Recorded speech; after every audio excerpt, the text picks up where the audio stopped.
Goldy Luck and the Three Pandas, written by Natasha Yim and illustrated by Grace Zong.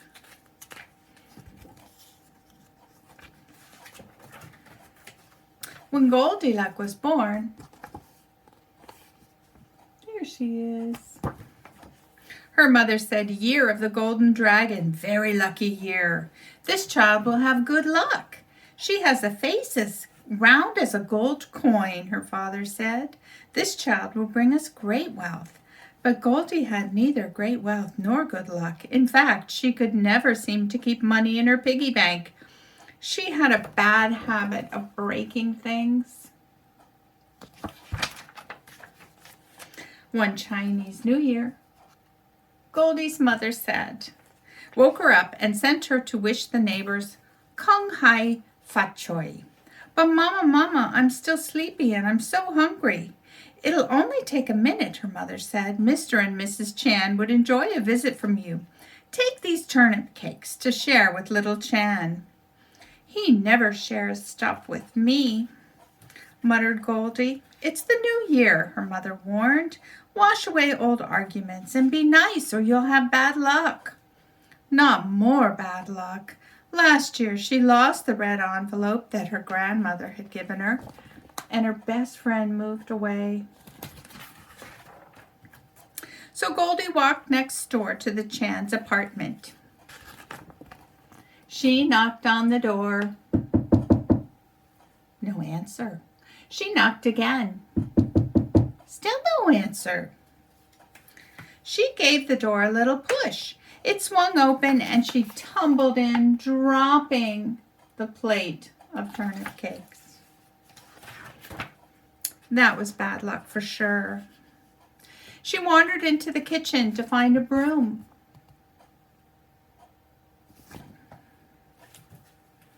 On the table were 3 steaming bowls of congee, a ceramic bowl, a wooden bowl, and a plastic bowl. Her tummy grumbled.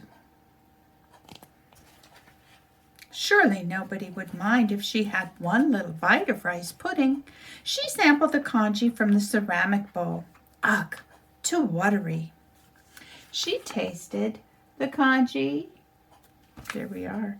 From the wooden bowl. Yuck, too thick and clumpy.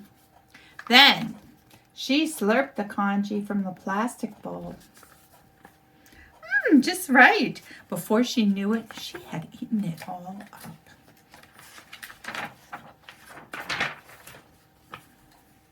All that congee made Goldy even sleepier than she already was. Maybe she could rest a bit and wait for the Chans. She walked into the living room and saw 3 chairs. She plunked down in Mr. Chan's massage chair.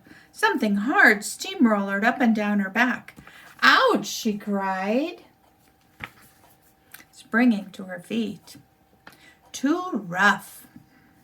Next, she plopped onto Mrs. Chan's armchair and disappeared into the fluffy pillows. She felt like the stuffing in a pork bun. "Ooh," she said, "too soft." Then she squeezed herself into little Chan's rocking chair. "Wee," she said as she rocked back and forth.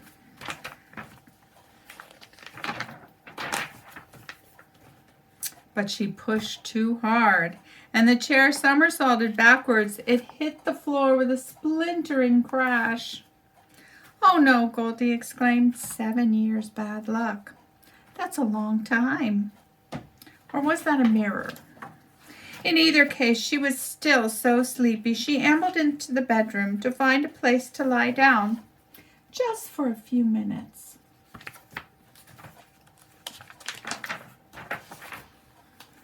She climbed onto the king-size bed. The mattress felt as hard as a week-old almond cookie. Ugh, too uncomfortable. Then she flopped onto the queen-size bed. The electric bed began to fold her up like a dumpling. Yikes, too scary. Then she leaped off and settled down into little Chan's futon. "Just right," she sighed and fell fast asleep. Well, the Chans finally returned home. Who dropped these turnip cakes all over the floor? And didn't clean them up, added Mrs. Chan. A whole plate of turnip cakes ruined, groaned little Chan. They headed into the kitchen. Hey, who's been eating my congee? Demanded Mr. Chan. And who's been eating my congee? Cried Mrs. Chan. Little Chan wailed, I don't have any congee. Someone's eaten it all up. Mr. Chan heard a humming in the living room. He went to investigate. Someone's turned on my massage chair. And someone's rumpled the cushions on my armchair, yelled Mrs. Chan. I don't even have a chair, shouted little Chan. It's been smashed to pieces. When the three Chans looked in the bedroom, Mr. Chan hollered, Somebody's been sleeping in my bed. And someone's been sleeping in my bed, squealed Mrs. Chan. Look, said little Chan, it's Goldy Luck sleeping on my futon. Goldy jerked awake. Who could sleep with all that yelling going on?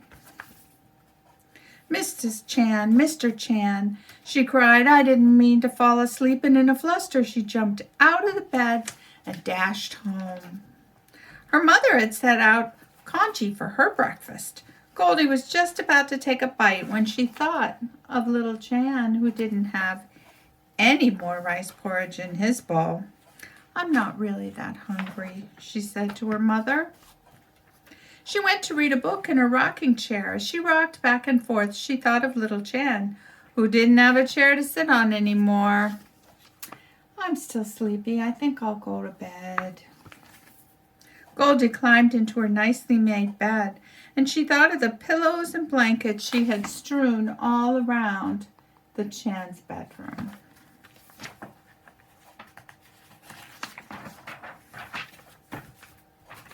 Goldy jumped up and ran back into the kitchen. She grabbed her bowl of congee and rushed back to the Chan's apartment. I didn't mean to break little Chan's chair, she said.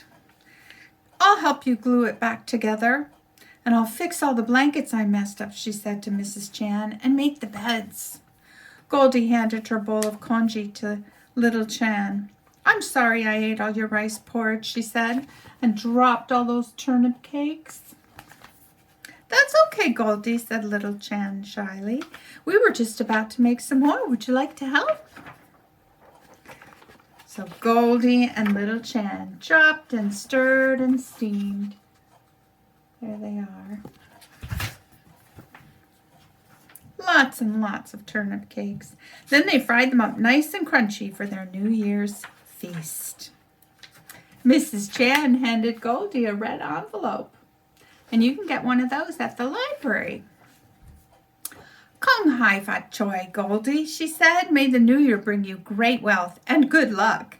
Thank you, Goldy said, but I think I've found some good luck already. She smiled at little Chan, and the two friends sat down together to eat a whole plate of turnip cakes. So, at the end of this book, there's a recipe. There's some notes and information all about the Lunar New Year. This is the year of the ox. And the ox is right up there. And you can find out how we find out what year it is and what that means. And then there's a very secret recipe in the back for turnip cakes. So if you can answer that question on the Facebook post, what recipe is in the back of Goldy Luck and the Three Pandas, then you can come to the library and you can get your own free copy of this book to take home just for listening. And you can also get, of course, you're going to get a fortune cookie, and you'll want to pick up your own lucky envelope with 3 lucky coins twisted together with a red rope that you can put under your pillow for good luck every night of the Chinese New Year or Lunar New Year. And if you want to, you can also get the material to make a very beautiful paper bag dragon. Or maybe you want to make a Chinese lantern. So there you are. Don't forget to, this month is also Library Lovers Month, so you're going to want to pick up a bingo sheet so you can get even more prizes. So the answer to the quiz is turnip cakes. See you soon.